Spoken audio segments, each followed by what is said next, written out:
Grimer.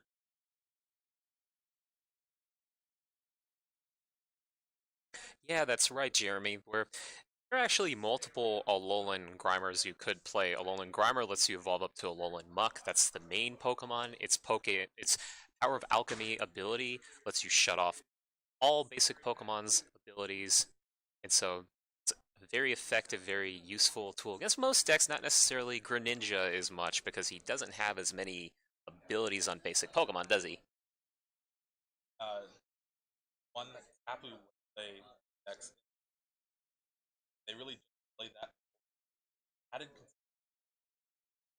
deck does have a struggle trying to set up sometimes. Yeah. Kind of. Uh, Sure, well, generally there are two different types of Greninja decks. There are Greninja decks that run a Pokemon called Talonflame from one of the more recent sets. It's a very weird Stage 2 Pokemon where if you open with it in your hand, normally you can't play Pokemon that are evolutions directly into play, but if you start with it in your opening hand, you can put it down as your active Pokemon. So effectively that makes it like a basic, but it looks like Andrew's got some pretty exciting stuff going on here. He's getting his full setup. yeah, Ultra Ball for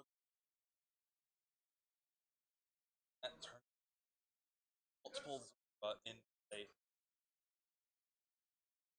and while but Frogadier. Exactly. Now, the other type of version of Greninja you might see is what Sam's playing, where he isn't using anything really fancy. He isn't automatically putting big stage twos into play on the very first turn of the game. Instead, he's relying his main starting Pokemon, Froakie itself. And so he doesn't necessarily run any ways to evolve that Froakie past the Oh first no, it turn. looks like nothing He's but got a a bubble. bubble. Oh my gosh! And Now this this is is exactly what this you're is talking game. about. Wow. Yeah, that's exactly what you were talking about. This deck runs really hot. It runs really cold. And right now it looked like this was kind of an ice type Pokemon here because that was freezing cold. Yeah, even with Tails on the bubble to not even give him any sort of chance that game one. Andrew, of course, had the Zoroark GX and the Yeah, double colors to steal game one right from under Sam. exactly. But you know what? Sam isn't out of this at all. He is running a deck that doesn't necessarily rely on an explosive first turn. He isn't even getting that Frogadier into play on the first turn. But once he does, he can use the Water Duplicate's attack to get multiple Frogadier into play. So you remember the theme from earlier where the other variant of the deck we were talking about lets you put a stage 2 into play as if it were an unevolved basic Pokemon. Well, that's the same idea with Frogadier's Water Duplicate's attack. It's a stage 1, you attach a Water Energy to it, use Water Duplicates, and you get to put stage 1 Pokemon into play as if they were unevolved basics. Yeah, no, things were candy, right? Like Yeah. that's how you cheat these play. But Zero, it's really just yeah, I'm gonna use this water dupe attack, and then next turn evolve into a ninja and try to see what you can do. But so fragile if you prize a couple Frogadier, do anything like that. Yeah, and there are some players of this Greninja deck who have tried to find ways to get around that. They've run, like you said, Jeremy, the rare candy item card lets you evolve a basic Pokemon that's been in play for one turn directly into a stage 2. So you do get that chance to cheat your way, as you will, into that stage 2 evolution. But I mean, that's the great thing about the deck is it allows you to do all sorts of things that are 100% allowed. They are absolutely great plays that you can make, but the problem is that you have to get to that point. You have to be able to get out of that lone Froakie, or in this case, a lone Staryu. Yeah, exactly. And I know there's a couple Staryus with 40 HP. This might be one of them, and that might be a little scary. Yeah. But he does get that Brooklet Hill in play. Brooklet Hill searching his deck for any water or fighting Pokemon, but there's only water Pokemon here. Yeah. Well, other than the Tapu Lele, but you only want to play the Tapu Lele from your hand, so that's a little bit different. Brooklet Hill, I like this turn. I think it's an incredible chance to set up well, especially if that Brooklet Hill stays for an extra turn, because in case Sam might be threatened of maybe losing his Froakie on the first turn, he could get another one later, but this lets him get a card, get another card later, in case he wants to build up his setup a little bit more. So the most important thing, though, is that first Froakie, which has now hit the board. Yeah, exactly. And with Greninja, it's a deck that really doesn't do anything the first two turns. Right. So you kind of are inherently at a disadvantage, especially to a deck just so fast like Zoroark. Like, oh, I get a Bridget in play. Of course, I'm going to get multiple Zoroark in play next turn, and then what are you going to do? Yeah, now there are a couple other cards you could do to maybe get around that. Well, we've already talked about a couple of them. We talked about Rare Candy, but there's also the Wally supporter card from Primal Clash and Generations, which lets you automatically evolve a Pokemon that's a basic, or Stage 1, any rate, you just evolve straight from your deck to the Pokemon. Yeah, So, unfortunately for Sam, he does not play any copies of that, and thanks to Sam's Brooklet Hill, Andrew gets the Sudowoodo from his deck for yeah. free. He had to do nothing, and he's like, okay, I'll get this. Oh my gosh. And, And we actually see a Field Blower in his hand too. If he chooses to, he could get yep, rid of the Brooklet Hill. you were a psychic. You were a psychic, Jeremy. That Burger Hill went away right now, and it looks like he's doing a bit of damage, but he's not getting the knockout. Wow, and there's no Zora in play either. No supporter from Andrew there on his first No. turn. And here we see Starmie coming down from Sam, There you and a go. Frogadier as well. Does Wow. he have the energy to water duplicates? Yeah, and there we go. Now, the thing that I might like about Sam's play, this might be a little bit of speculation, but I think that he had that water energy in his hand. But I think that he chose to hold on to that water energy because he knew that there was a chance that Andrew could score that knockout with the Tapu Lele. Yeah, exactly. It's such smart play from Sam here. No wonder why he's doing so well in this tournament this weekend. And unfortunately, Water Duplicates only gets 2 Frogadier, meaning 1 is prized. Now, thankfully, he does play a Gladion to try to get it, but it's a little bit too slow right now. Yeah, and I think especially for the way that Sam's setup has worked with Roadblock coming into play on Andrew's side, this isn't too bad. If I were a Greninja player, I would want to have as many Frogadier as I could, even if that meant that my bench was a little clogged, because remember, Roadblock reduces your opponent's bench size down to 4, no matter what else isn't in play, just about reduces it down to 4, so there's a single spot left. Now, if he got the third Frogadier, he might have a complete board ready to evolve, but if he needs to get a supporter with like Tapu Lele and his Wonder Tag, his bench would be full and he couldn't do anything. Yeah, exactly. And we were talking about how bad Andrew's turn 1 was. He top decked the Tapu Lele GX, his second copy, to get that Bridget. Now he has 3 Zorua in play, and next turn, he can start trading. Yeah, and you know one thing that if I were in Sam's shoes, I wish I had a little bit differently was instead of having that water energy, a splash energy. Yeah, that's one card that has been a staple in Greninja for so long, being able just to pick up your guys if they get knocked out. I know, right? I mean, it's a big deal, especially when you're trying to chain a bunch of these Pokemon, because as you'll see in Sam's game plan, it's important to have not just one Greninja in play, but multiple Greninjas.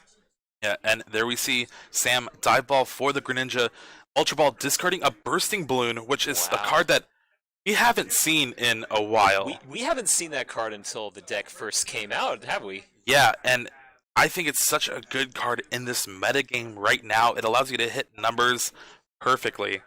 Yeah, I think you're absolutely right. So when it comes to Bursting Balloon, it is a tool from one of the more recent sets from Breakpoint where you attach it to the Pokemon. Pokemon is damaged by an attack. You get to put 6 free damage counters on the Pokemon that just attacked you. So take a look at the math on Greninja's attacks. You have one attack that does 40, one attack that does 60 or 80 if you bring water energy back to your hand. So you're doing some pretty good math if you put the bursting balloon on at the right time. And there is Starmie's Space Beacon ability, I believe, where he discards a card from his hand, gets up to 2 energy from his discard pile back to his hand, and Yeah. that means he's just going to be able to keep rolling these Greninjas, and a Bursting Balloon even comes down, even more assurance to these Zoroark GXs that are for sure coming down from Andrew. And as we see 2 of them. Right, now Andrew's turn is going to look a lot busier than Sam's, even though Sam's going to be relying on a lot of combinations of cards. He is going to be using the trade ability you've seen so much this weekend. Lets you discard a card, draw 2. You get to use multiples depending on whether or not you have more Zoroark GXs in play. That's 1 per Zoroark GX. So Andrew can basically be drawing himself a new hand every single turn, assuming that he can use abilities still. Exactly. We do see the Guzma come down from Andrew, bringing up that Starmie, a card that really just Oh, helps him always keep energy. But there's no energy from Andrew here. yeah, and he just passed that last turn. Yeah, because That's Shadow yep, Stitching good is because of such shadow stitching, locking abilities. We've such seen a that. powerful attack. Oh, and he dropped the Greninja Break. He got the Greninja Break out. That's awesome. Now, Greninja Break is a very important card in this combination. The idea behind the deck, in addition to putting free damage on the board with Bursting Balloon, you're also putting free damage on the board with the Giant Water Shuriken ability. Tell us more about that. Yeah, Water Shuriken, you only are able to use it when it's active, but discarding a water, especially in combination with Starmie's ability, it's really just free 60 damage anywhere almost every turn. Yeah, you're absolutely right, and I think with the math involved in this deck, where the Zoruas have 60 HP, Sam runs Espeon EX in his list to de-evolve Pokemon, so from Sam's perspective, he's setting up a bunch of knockouts And later on there in the is game. another Greninja Break hitting the table. Wow. There we see a retreat from the Starmie, and he is in full setup mode right now. There is Right. a Giant Water Shuriken on the Zorua. That's a free prize. Absolutely, and you know what? As long as you get set up with this deck, Zoroark matchup can just be golden at that point, where you can make laps around your opponent without too much trouble. Yeah, there we see another Shadow Stitching, shutting off that trade ability for Andrew. And when he just passed last turn, I don't know if he has much this turn as well. Yeah, it looks like it. Where I mean, that missing that knockout on the Starmie was huge because of Space Beacon, the ability on Starmie. You discard a card from your hand, you get to water back. It's kind of like trade, but not as good. But in some ways, it's better for Greninja because you get to cycle your water energy almost infinitely. And here we see a Versus Seeker for a Guzma, definitely one of those desperation plays. Yeah. And even though he won't be able to take the knockout here, it's what he has to do. Yeah. Although he still has that Space Beacon ability, so it's... Yeah. Yep, there we go. And even fueling Space Beacon more by discarding a basic water to retreat. And there is Greninja Break back to the active. That means another 60 damage will come down thanks to Space Beacon. That's right. Now, I kind of like the desperation play that Andrew's been making here by bringing up that Starmie, hoping that he can kind of break the strength of the chain of what Sam's doing, because you get to use one giant water shuriken per Greninja break that you have in play. So Sam's dropped not just one, but two Greninja breaks. So at this point, he can use those, get 120 free damage on the board, multiple different combinations. Yeah, as he Greninja plays. has free retreat. So, Oh, and there comes the Hex Maniac. alright, this will help Andrew a little bit, but still, he doesn't have anything else attacker-wise. He's poking with this Tapu Lele, just Yeah. energy drive for 60 every turn. You're right, and the sad thing here is that if things were just a little bit different, if he ran another tool option, say like Muscle Band from one of the earlier sets, since it adds 20 damage to each attack you're doing, at that point he would have much better math right here. But I understand that most players here competing with GXs and EXs, so Choice Band plus 30 damage only to GXs and EXs is generally a better play. Not so much for this Greninja matchup. Yeah, that's also the strength of Greninja, with the only two prize Pokemon in his deck is Espeon and Tapu Lele, so you're really making your opponent take every knockout they have to. I know, right? But the nice thing for Sam is that in his shoes, he isn't forced to put himself in a situation where he is letting his opponent draw too many prizes too early, because he can hold off on that Espeon EX until the very end of the game. That is usually a game winner when you use it, because you can devolve multiple Pokemon in play. You evolve all of your opponent's evolution Pokemon. And there we see a concession from Andrew. The Shadow Stitching barrage was too much for Zorks Yeah. to handle. So it looks like that comeback might be real. It just depends on whether Sam gets a setup like that, or if in the first game he has a not so much of a setup, right? Yeah, first game wasn't really good for him, but that's the one problem with Greninja, is just sometimes you get hands like that. Yeah. Sometimes you win, sometimes you lose, sometimes you get two Greninja breaks on the board, and sometimes you bubble. Yeah, it is very big to point out that since it's game 3 and Sam won game 2, Andrew does get to go first, meaning he will have access to abilities for a couple turns before Greninja could get online. Yeah. Now for this game 3, things are a little bit different because in a lot of our matches throughout the weekend, you might have noticed a little bit of nervousness when it comes to time, where with time situations, you might end up with like 15 minutes left, if even that, but both of these players have won their respective games very quickly, so presumably they've got a lot of time on the board. Yeah, no need to rush here. Always think about your moves to the best of your ability, and always trying to make sure what's prized, especially for Greninja. You're like, okay, please don't prize any Frogadiers. I'll be fine. Just let's just draw some basic Pokemon. Brooklet Hill. Awesome. So it looks like they're about shoveled up and ready to start. And yet, with a win here, the person will be at 30 match points, meaning they would only need a win and potentially a couple ties to make it into top 8. Yeah. So this is a very important game. Oh, it's super important because in a long tournament like this, like we were just talking about at the very beginning, this is 9 rounds on the first day, multiple games in each of those rounds, 6 rounds on the second day, 15 rounds total. Maybe you could be playing as many as 45 games in a single weekend. There we see the Staryu start again from Sam. And Andrew has that Gets card, a card that's definitely made expanded, kind of just warped into its thing. And I think I see a supporter at the very end of that. I'm not but sure. No, is it a playable it's an one? Ace Trainer, I believe. Oh my gosh! Now Ace Trainer is a very useful utility draw card in this deck, but you cannot play that Ace Trainer unless you're behind on prizes. Otherwise, it's just dead weight in your hand. You can't do anything with it.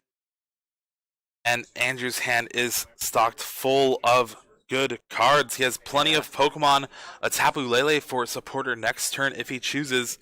And unless Sam draws something here, no, it looks like a Versus Seeker. Yeah, it looks like it. With Staryu's only having 40 HP, can we see a repeat of what happened game 1? I think that might be a possibility unless there's something in his hand we don't even see.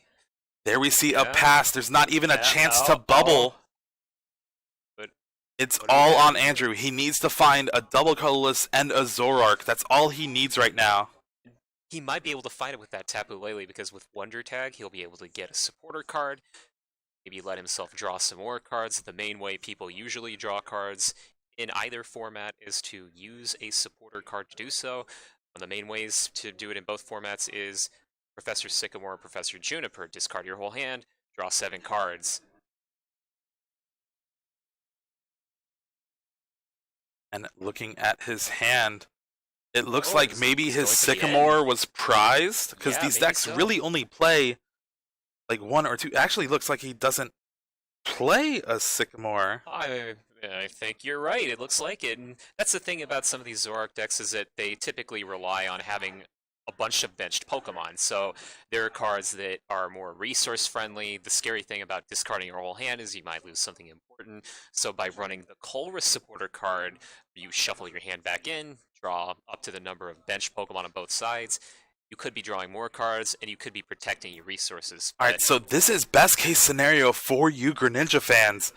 Because only 6 cards, it's a lot less likely, but wait. There's an Ultra Ball, there's a double colorless. And it looks like a basic in his hand, am I wrong? He doesn't need the basic. Zoroark does you're 40, right, it's yeah. 40. Yeah, it's even smaller and punier than a little Froakie, so... And there we see the double colorless. Wow. And that is 2 quick games for Andrew out of this best of 3. And wow, unfortunately for Sam, those opening hands game 1 and 3 did not turn out right. No, and sometimes that's just the way it deals out. I mean, that's how Pokemon works, where you're shuffling up, sometimes you get bad luck, sometimes the probabilities don't work in your favor, and it seems like that was the case in Sam's deck, where even though it seems like he probably would have had a normally good matchup against that deck, it just didn't feel out right to him. Game 2, he was very far ahead. Shadow Stitching puts a lot of work on Zoroark GX. Not being able to use trade is something that the deck really relies on, so it just didn't work out for him, but being able to steal 2 games essentially, wow. Yeah, and had that setup happened another time, like in the second game, then the result would have been completely different, but sometimes you get Staryu and other Pokemon in play, and sometimes you just get Staryu. Yeah. All right. Well, we will be back shortly with a winner's interview with Andrew.